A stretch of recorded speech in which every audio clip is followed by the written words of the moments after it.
Okay, हमने जो loss of profit के फर्स्ट 4-5 क्वेश्चन किए थे, उसमें trend in sales question paper में दिया था। ट्रेंड इन सेल्स क्या होता है? अरे हम लोग बिजनेस कर रहे हैं, हम एंटरप्रेन्योर है, तो डेफिनेटली हम चाहते हैं हमारी सेल्स टर्नओवर में एवरी ईयर 10, 15, 20, 25% ग्रोथ हो, क्योंकि सेल्स में ग्रोथ होगी तो प्रॉफिट में ग्रोथ होगी। We make all efforts to increase our sales.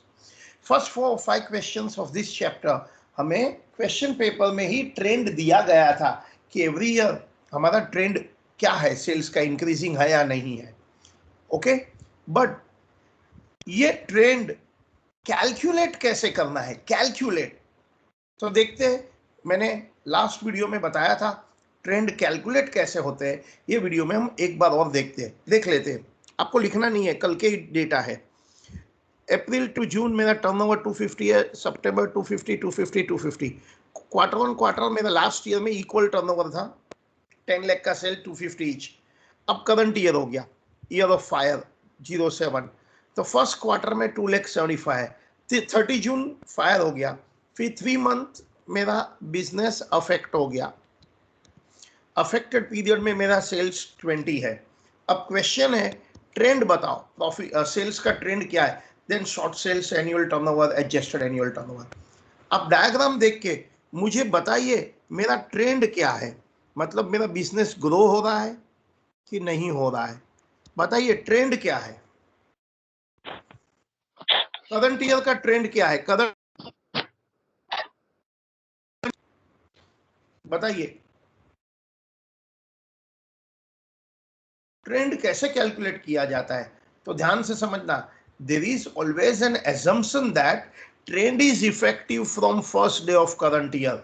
याद रखना, ट्रेंड हमारा जो ग्रोथ होता है, हम जो मेजर करते हैं current year versus last year, तो surely first day of current year से मेजर करेंगे। तो क्या आप में से कोई बता सकता है first day of the current year up to the date of fire मेरा, first day of the current year up to the date of fire मेरा टर्नओवर कितना है? 275। First day of current year to the date of fire. वही period में मेरा last year turnover कितना था? 2,50,000। तो आप बता सकते हैं कंपेयर टू लास्ट ईयर मेरा टर्नओवर का क्या हाल हुआ है? जल्दी से बोलो माइक में। अरे यार, एक भी नहीं बोलेंगे तो कैसे चलेगा? 10% इंक्रीज। हाँ, 10% इंक्रीज। कैसे कैलकुलेट किया? तो सुनना, trend is calculated by comparing current year sale first day of the year to the date of fire with corresponding period of sales of last year. So current year first day of the year to the date of fire 1st April to 30th June 2,75 है। वही corresponding last year 1st April to 30th June last year 250 था, तो मेरा cell 25,000 increase हो गया। So percentage increase 10% है। Very good, very good, बहुत अच्छी बात है। अच्छा, अब बताइए शॉर्ट सेल वगैरह कैसे कैलकुलेट करूं? वो तो इजी है। तो मेरा स्टैंडर्ड टर्नओवर क्या है? फायर पीरियड में लास्ट ईयर का मेरा टर्नओवर क्या था? फायर पीरियड में लास्ट ईयर मेरा टर्नओवर क्या है? फायर पीरियड में लास्ट ईयर मेरा टर्नओवर 250 है, उसे स्टैंडर्ड टर्नओवर बोलते हैं। देन 10% इंक्रीज का ट्रेंड है। करंट ईयर में expected turnover adjusted standard turnover 275 है, बट एक्चुअल सेल्स तो 250 है, तो शॉर्ट सेल 255 हुआ। Very good. अब बताइए एनुअल टर्नओवर कैसे कैलकुलेट करें, एडजस्टेड एनुअल टर्नओवर कैसे कैलकुलेट करें? बताइए। तो what is annual turnover? From the date of fire earlier 12 month, from the date of fire earlier 12 month 250, 250, 250, 275, उसे एनुअल टर्नओवर बोलते हैं। From the date of fire to the last 12 month, date of fire 30 June है, last 12 month 250, 250, 250, 275, इसमें trend add करते हैं तो adjusted annual turnover है। अब डायग्राम देख के बोलिए 10% में किसका ऐड करूं? मेरा एनुअल टर्नओवर का कंपोनेंट है 250, 250, 250, 275। सोच के आंसर दो। मुझे एडजस्टेड एनुअल टर्नओवर कैलकुलेट करना है तो 10% ट्रेंड किस में ऐड करूं? आंसर ये जो 750 है सिर्फ उसमें 10% ऐड करना है। आप बता सकते हैं 275 में क्यों 10% नहीं ऐड करता हूं? जल्दी से बोलो। 275 में क्यों 10% ऐड नहीं ऐड किया? जल्दी बोलो। सर ऑलरेडी इंक्लूडेड है। क्योंकि वो तो ऑलरेडी एडेड वाला है, तो I get adjusted annual turnover. बिल्कुल सही, बिल्कुल सही। ठीक है, विद दिस बैकग्राउंड, ये बैकग्राउंड के साथ हम लोग आज का क्वेश्चन 30 करते हैं। कम ऑन फटाफट, क्वेश्चन 30। चलिए क्वेश्चन नंबर 30।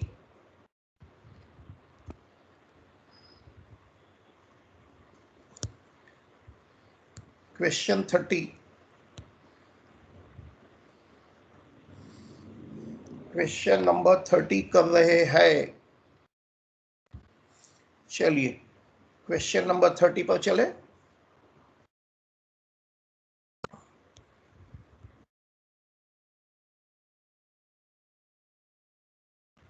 चलिए क्वेश्चन 30, बट उसके पहले मुझे थोड़ी जगह बनानी पड़ेगी। हाँ, I just make some place here, क्योंकि बहुत कंजेस्टेड हो गया है ना। चलिए question 30, SM Limited give the following trading profit and loss account for the year ended December 2000। ये लास्ट ईयर का फिगर है। हमको ट्रेडिंग प्रॉफिट एंड लॉस दिया, opening stock, purchase, wages, manufacturing expense, gross profit, sales, closing stock, admin expense, advertising, selling, commission, carriage outward, net profit, gross profit. Company had taken out policies both against, miss हो गया, क्या word miss हो गया है? Against loss of stock and loss of profit, the amount being 80 and 172। so loss of stock की 80 है, loss of profit की 172 है। fire occurred on the 1st May, 1st May को फायर हुआ है, as a result of which sales were seriously affected for 4 months। you are given the following information: purchase, wages and other manufacturing expense for the first 4 months दिया है 1,50,36 and sales of first 4 months 240। other figures were January 2000 to 30 April, 1st May 2000 to 31st August, 1st May to 31st August। due to rise in wages, gross profit during 2001 was expected to decline by 2%। जो भी last year का GP है उसमें से 2% down करना है। Additional expense incurred during the fire is 140। ये एक सेंटेंस हो गया यहाँ तक का। ये क्या के लिए होता है additional expense incurred after the fire? अरे हम पड़ोसी की शॉप रेंट पर लेके बिजनेस करते हैं ना, वो वाला है। ओवर। अभी नेक्स्ट सेंटेंस अलग है। The amount of policy included 120 for expense. हमने जो भी पॉलिसी लिया 120 एक्सपेंस है, उसे क्या बोलते हैं? Insured standing charges. Leaving 20 uncovered, so 120 क्या है? इंश्योर्ड है। एंड 20 अनकवर्ड को क्या बोलते हैं? जल्दी से बताओ। अनइंश्योर्ड।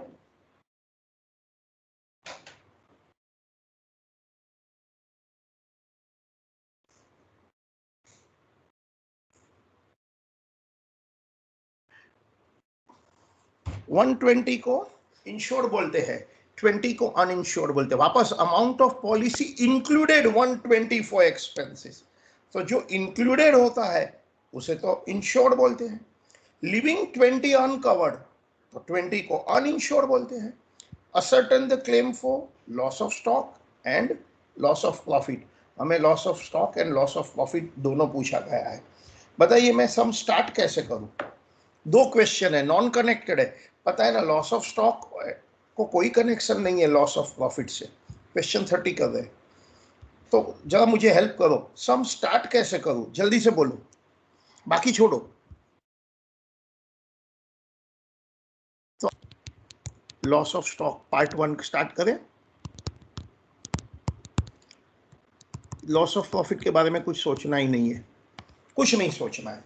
बताओ लॉस ऑफ स्टॉक में डेट ऑफ फायर क्या है? Date of fire, date of fire है 1 मई। डेट ऑफ फायर है 1 मई। तो याद है ना हमारी टेक्निक क्या है? टेक्निक ये है कि हम एक मेमोरेंडम ट्रेडिंग अकाउंट बनाते हैं। लॉस ऑफ प्रॉफिट के बारे में मेरे को सोचना ही नहीं है, हम एक मेमोरेंडम ट्रेडिंग अकाउंट बनाते हैं। याद है मेमोरेंडम ट्रेडिंग अकाउंट कौन से पीरियड का बनता है? First day of the year,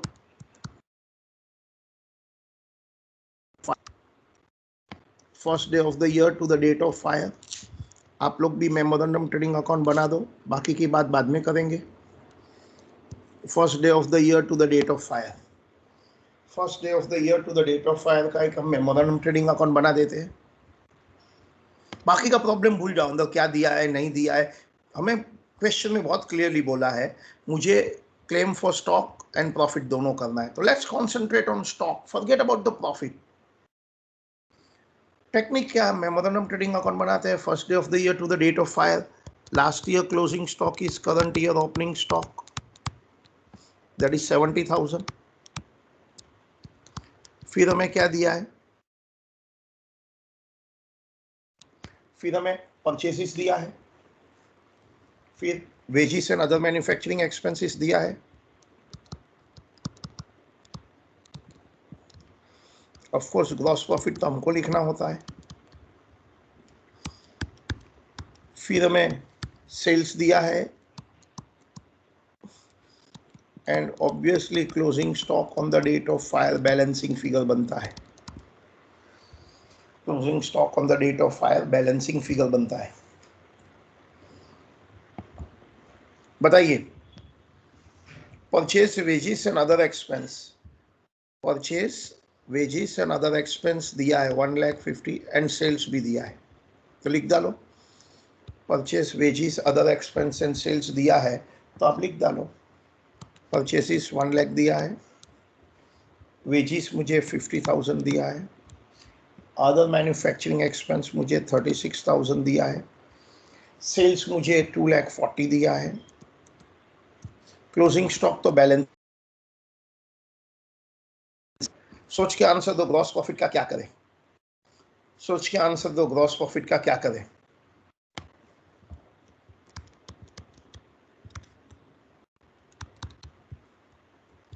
सबसे पहला क्या कैलकुलेट करूं?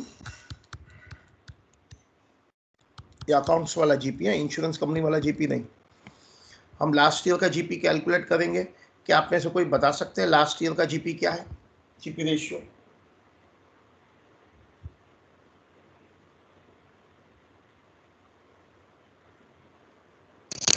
30%। बिल्कुल सही। और क्या करंट ईयर में जीपी रेशियो में कोई एडजस्टमेंट है क्या? बहुत क्लियरली दिया है, due to rise in wages GP in the current year was expected to decline by 2% on sale. So current year GP ratio बताइए।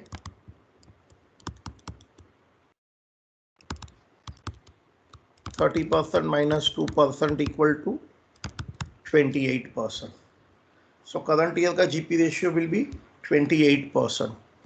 So 28% of 2,40,000. Current year का GP ratio will go down by 2%. क्या आप मुझे बता सकते हैं मेरा भी GP कितना आएगा?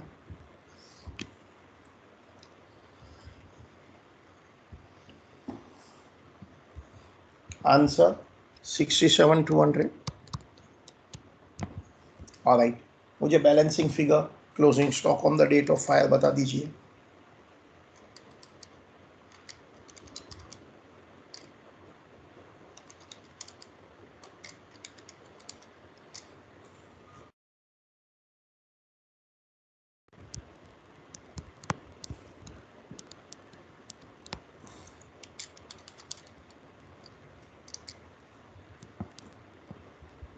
बताइए, what is a balancing figure on the date of fire? 83,200।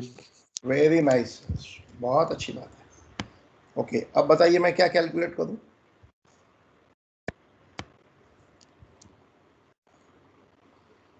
अब बताइए हम लोग क्या कैलकुलेट करेंगे? लॉस ऑफ स्टॉक का क्लेम चल रहा है, चेक करिए क्या आपको कोई सैल्वेज दिया गया है। चेक करिए आपको कोई सैल्वेज दिया गया है। कोई सैल्वेज वैल्यू क्वेश्चन पेपर में नहीं दिया गया है।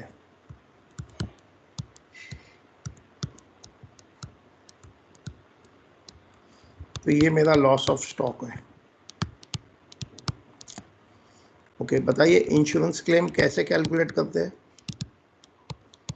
हम किससे क्या कंपेयर करते हैं याद?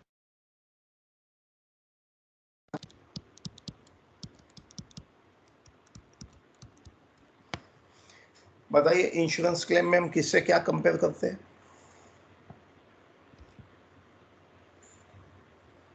हम policy amount versus total stock compare करते हैं। क्या स्टॉक की टोटल पॉलिसी अमाउंट कितनी थी? 80, एंड टोटल स्टॉक, टोटल मतलब टोटल स्टॉक का 83,200। क्योंकि पॉलिसी अमाउंट कम है तो क्या मीनिंग होता है? Hence under insurance. ठीक है, सो बताइए इंश्योरेंस क्लेम क्या होगी प्रोपोर्शनेट फॉर्मूला लगा के? ये रूल को general close in the insurance policy बोलते हैं।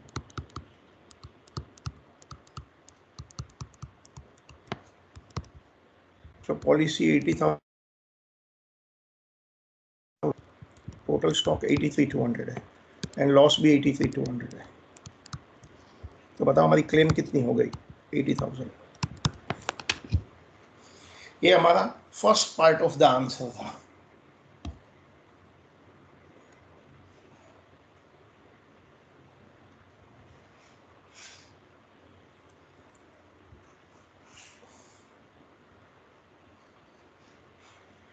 बताइए अब मैं क्या करूं?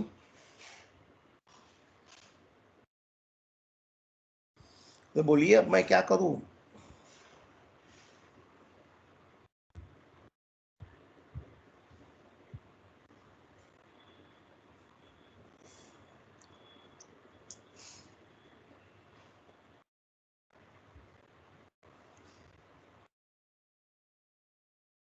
अरे बोलो तुम कैसे है?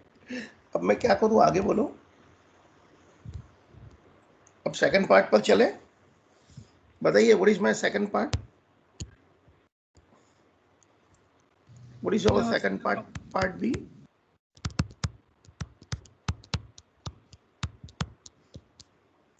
वो है लॉस ऑफ प्रॉफिट ना?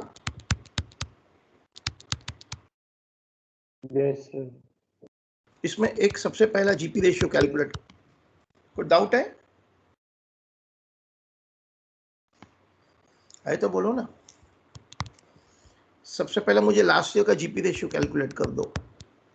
Net profit of last year plus insured standing charges minus non operating income. एक हार्डली कोई प्रॉब्लम है, अभी तक कभी भी नहीं आया है। लेस लास्ट ईयर से, लास्ट फाइनेंशियल ईयर से। गेट मी लास्ट ईयर का GP ratio, get me last year का जीपी रेशियो।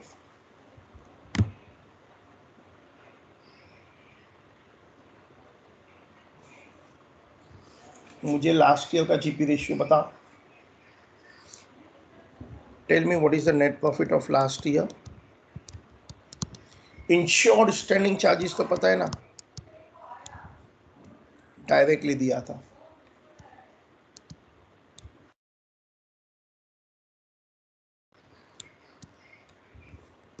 किसी ने कैलकुलेट किया? देखो insured standing charges last paragraph में डायरेक्टली दे दिया था। 120 इंश्योर्ड था, 20 अनइंश्योर्ड था। क्या आप में से बता सकते हैं कोई जीपी रेशियो कितना आया? अच्छा 24%.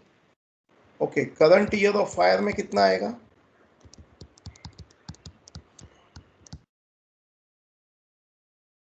जीपी रेशियो कितना आएगा? लास्ट ईयर का जीपी रेशियो में क्या एडजस्टमेंट था, याद करिए, कुछ पेपर में दिया Sir, है। 2% decline, 20%. Adjustment number 4, 2% decline in GP है। तो ये मेरा ईयर ऑफ फायर है। ओके, ये हमारा ईयर ऑफ फायर जीपी है। अब जब हम टाइमलाइन ड्रॉ करके जरा समझते हैं डेटा को कि एग्जैक्टली क्या डेटा दिया है, क्योंकि लॉस ऑफ प्रॉफिट में थोड़ा टाइमलाइन मदद करता है ना हमको। अफेक्टेड पीरियड क्या है, एनुअल टर्नओवर कैसे निकलेगा, स्टैंडर्ड टर्नओवर कैसे निकलेगा ना, इसके लिए। तो क्या आप मुझे टाइमलाइन ड्रॉ करने में मदद करेंगे?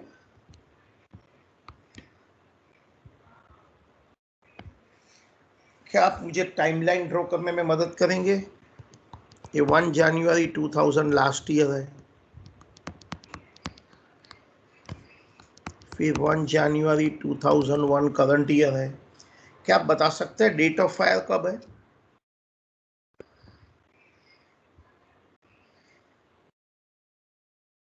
क्या आप बता सकते हैं मुझे डेट ऑफ फायर क्या है? वो है 1 मई,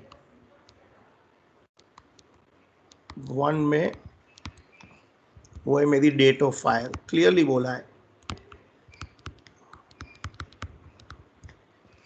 ओके, कितना मंथ बिजनेस अफेक्टेड हुआ है? क्लियरली बोला है 4 मंथ। 4 मंथ कब खत्म होता है? आप चाहो तो 1 सितंबर लिखो, मगर क्योंकि पेपर में 31 अगस्त वर्ड दिया है, तो क्योंकि डेटा उस हिसाब से दिया है तो कोई प्रॉब्लम नहीं है, 31 अगस्त लिखते हैं। इसे हम क्या बोलते हैं बताइए जरा, क्या आप चैट में लिखेंगे 1 मई टू 31 अगस्त का पीरियड को क्या बोलते हैं? क्या आप चैट में लिखना चाहते हैं 1 मई टू 31 अगस्त को क्या लिखना चाहते हैं?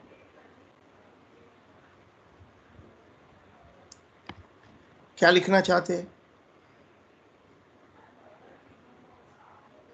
इसे हम क्या बोलते हैं? Affected period.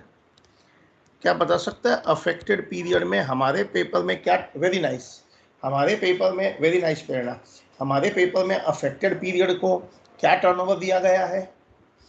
1 मई टू 31 अगस्त 2001। आप में से चैट पर कितने लोग लिखना चाहते हैं सही फिगर? वीडियो देखने वाले आप क्वेश्चन देख के सोचिए, 1 मई टू 31 बताइए। 1 मई टू 31 अगस्त 2001 अफेक्टेड पीरियड का टर्नओवर क्या है? सही जवाब 60,000। और क्या क्या डेटा दिया है? वेरी गुड हर्ष। और क्या क्या डेटा दिया है आप लिखिए जरा, और क्या क्या डेटा। अब ऑब्वियसली मुझे लास्ट ईयर भी 1 मई में इंटरेस्ट होगा टू 31 अगस्त। क्यों? इसे क्यों इंटरेस्ट है हमको? लास्ट ईयर में सेम पीरियड में मुझे क्यों इंटरेस्ट है? लास्ट ईयर में सेम पीरियड में मुझे क्यों इंटरेस्ट है? अरे इंटरेस्ट होगा ना, क्योंकि इसे बोलते हैं स्टैंडर्ड टर्नओवर। कितना दिया गया है लास्ट ईयर? 360, 360 है ना, 1 मई टू 31 अगस्त। यस। और क्या क्या डेटा दिया है? अपलोड करिए। और क्या डेटा दिया है? अपलोड करो। क्या अपलोड कर पाएंगे? और क्या डेटा दिया है? हाँ, आपके पास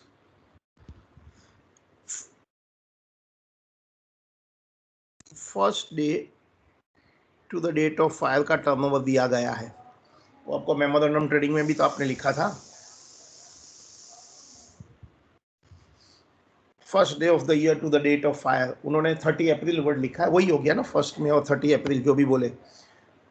2001 1 मई to the date of fire, ये डेटा है 240।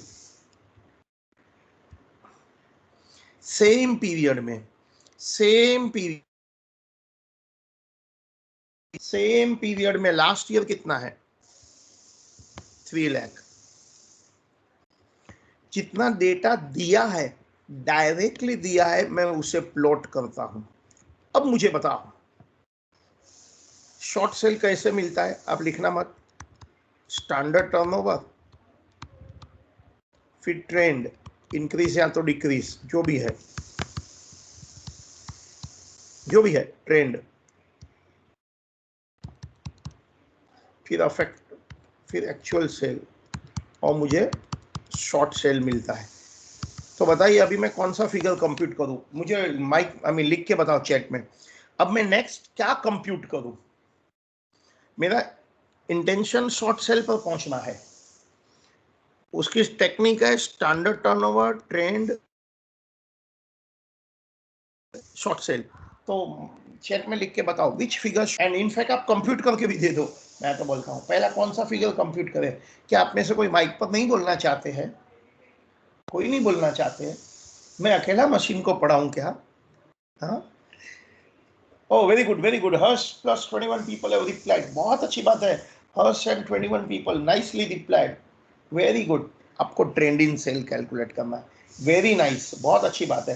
क्या आप में से मुझे कोई ट्रेंड इन सेल कैलकुलेट करके बता सकते हैं आंसर? कोई इंक्रीजिंग है तो कितना, डिक्रीजिंग है तो कितना? Palak and all everybody has given 21 22 student मेरे साथ में है, अच्छी बात है। मतलब मैं मशीन को नहीं पढ़ाता हूँ, मैं आदमी लोग को पढ़ाता हूँ। गुड। आप बता सकते हैं वो आंसर, ट्रेंड इन सेल क्या है, कैसे कंप्यूट करते हैं? मैंने आज ही रिपीट किया जो कल भी सिखाया था कि ट्रेंड हमेशा first day of the current year से माना जाता है। ट्रेंड हमेशा करंट ईयर से माना जाता है।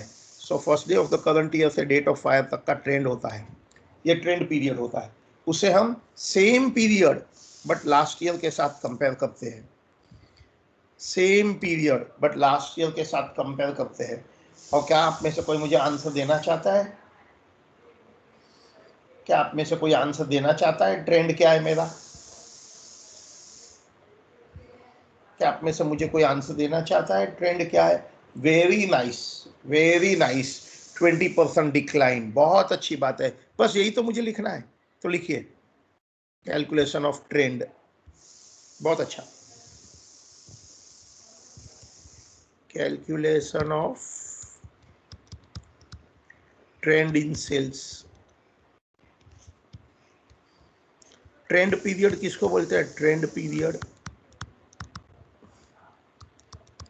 First day of current year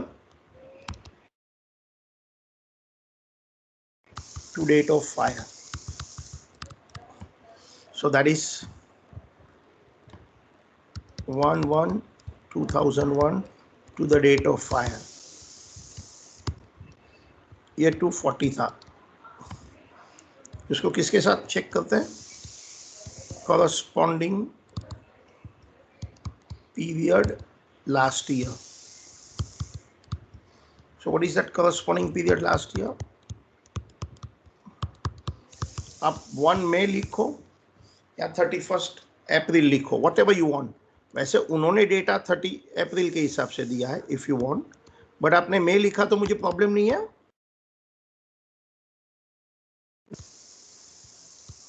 उन्होंने डेटा ऐसा दिया है, बट दैट्स ओके नो। वो क्या था last year? Same period last year 3 lakh. So 60 क्या है? 60,000 क्या है?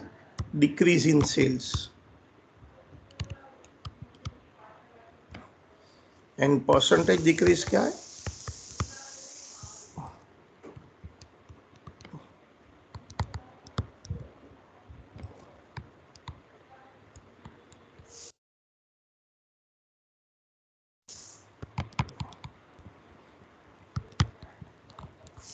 Twenty percent. सो ट्रेंड है मेरा डिक्रीज। लगता है बुरा वक्त चल रहा है, कोचिंग क्लास जैसी कोई इंडस्ट्री होगी, आजकल कोचिंग क्लास का बुरा वक्त चल रहा है। आजकल मतलब लास्ट 5-6 ईयर्स से, nothing to do with corona. Already coaching class, commerce के कोचिंग क्लास की इंडस्ट्री है ना, डिक्लाइनिंग पर है, ऑलरेडी डिक्लाइनिंग पर है। Forget about the corona because of change of technology, YouTube and other। मेरे जैसे लोग तो सब कुछ अकाउंट्स का फ्री डाल रहे हैं। अब मैं सब loss of stock, loss of profit का सब वीडियो एक दिन में डाल देने वाला हूँ, सब फ्री में, जो देखे उसका भी भला। ठीक है, चलिए अब क्या कैलकुलेट करेंगे हम लोग? Short cell, calculate short cell. कितने लोग को ट्रेंड समझ में आ गया? एस वर्ड टाइप करो। ट्रेंड समझ में आ गया होगा तो मुझे खुशी होगी, एस वर्ड टाइप करिए। ट्रेंड समझ में आ गया है तो एस वर्ड टाइप करो। 22 लोग, बहुत अच्छी बात है। कैलकुलेशन ऑफ शॉर्ट सेल, बोलिए। So standard turnover last year का जो अफेक्टेड पीरियड है देखो ना, लास्ट ईयर का स्टैंडर्ड टर्नओवर अफेक्टेड पीरियड में 360 है, trend 20% decrease,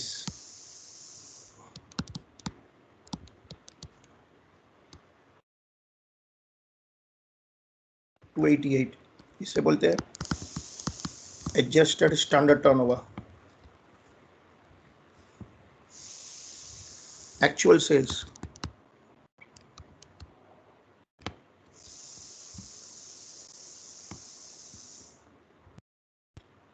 what is that actual sales?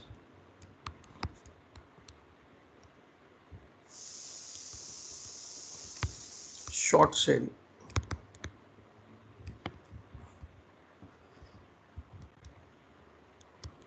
so calculation of loss of profit,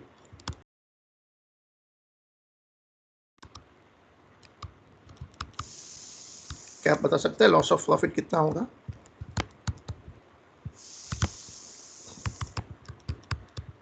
GP ratio into short cell,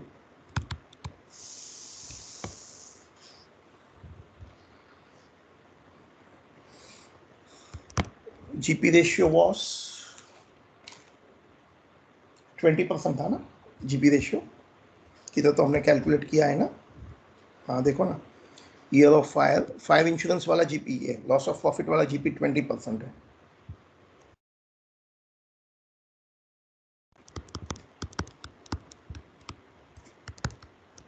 सो 45,600 मेरी loss of profit की क्लेम है, 45,600 मेरी लॉस ऑफ प्रॉफिट की claim है। Okay, और क्या होता है याद करिए, और कौन सी क्लेम होती है याद करिए, क्या आपको याद है और कौन सी क्लेम होती है? Additional expenses,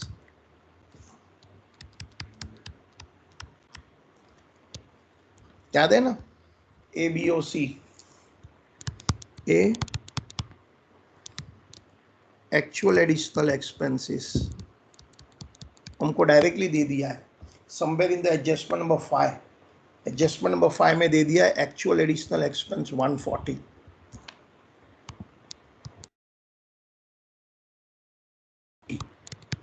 GP ratio into additional cell,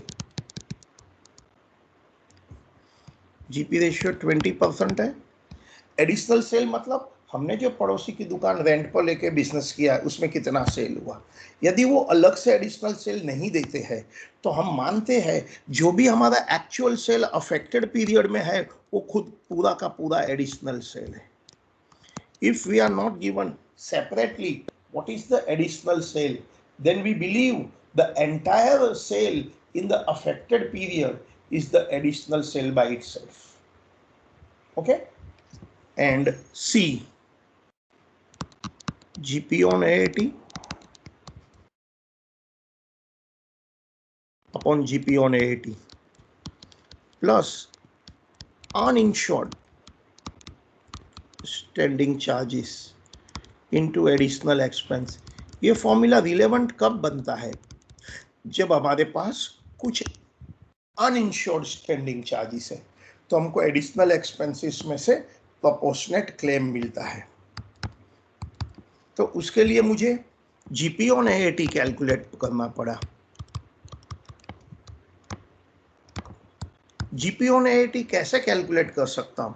सबसे पहले मुझे उसके लिए एनुअल टर्नओवर लगेगा।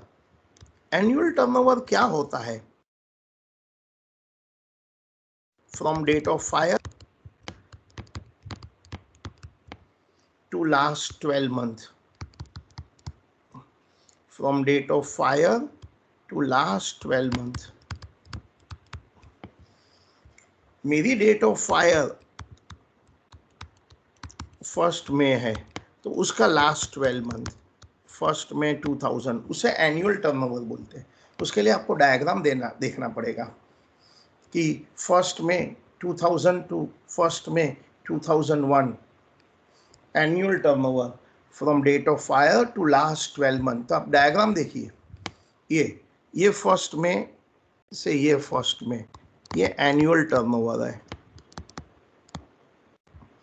पता है ये पूरा सेल्स है ना, पूरा सेल्स लास्ट ईयर का 8 लाख था, पूरा का पूरा सेल। ये 8 लाख में से अप टू फर्स्ट में 3 लाख है, फर्स्ट में टू 31 अगस्त 360 है, तो बचा क्या? ये 140 है। कैसे निकाला? 8 लाख 3 लाख माइनस किया, 3.6 लाख माइनस किया।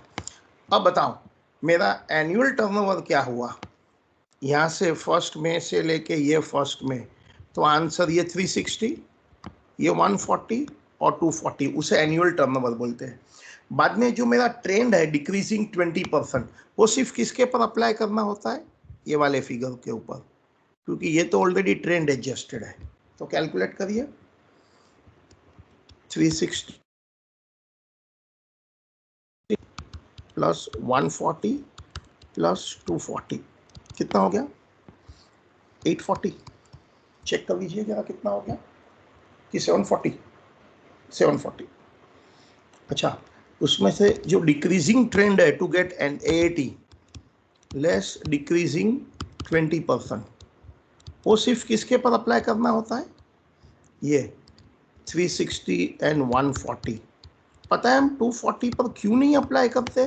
क्योंकि वो तो ऑलरेडी ट्रेंड एडजस्टेड है।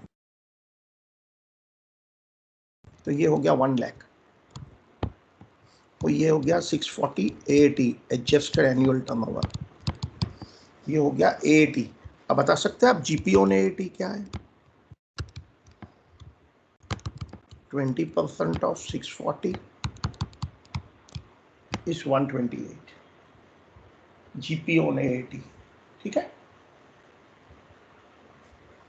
तो अभी फॉर्मूला में फिगर अप्लाई कर दो, फॉर्मूला में फिगर अप्लाई कर दो, GP on AAT upon GP on AAT plus ये 20,000 अनइंश्योर्ड है, तो ये 140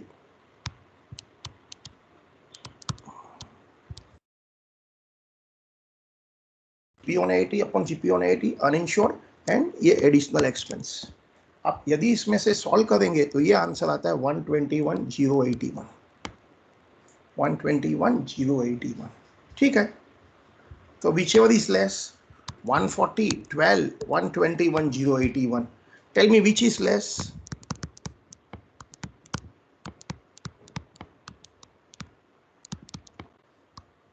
$12,000 is less,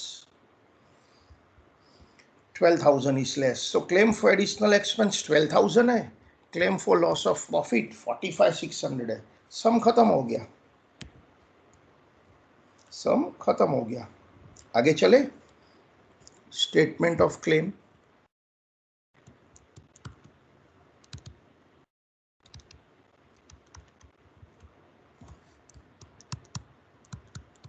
For loss of profit,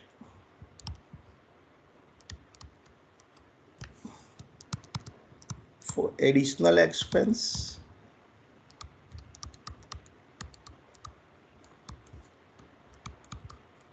क्या कोई saving in insured standing charges है? नहीं है।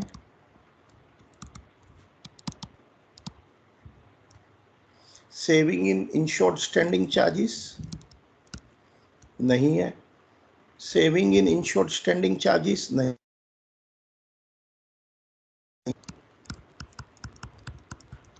तो ये हो गया हमारा लॉस। अब calculate insurance claim.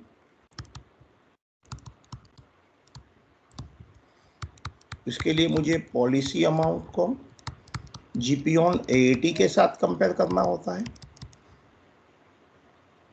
Policy amount paper में जो दिया गया है वो 172 है लॉस ऑफ प्रॉफिट की, और GP ऑन AAT तो 128 है, क्योंकि policy amount is more, hence full insurance.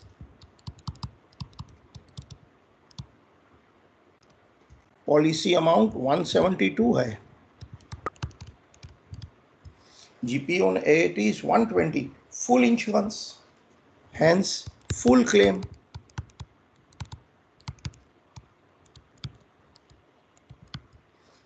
Full claim, कोई अंडर इंश्योरेंस नहीं है, कोई प्रोपोर्शनेट नहीं है। तो ये हमारा पूरा सम था। हमने पूरा सम 2 पार्ट में किया। First part loss of stock था, second part loss of profit था।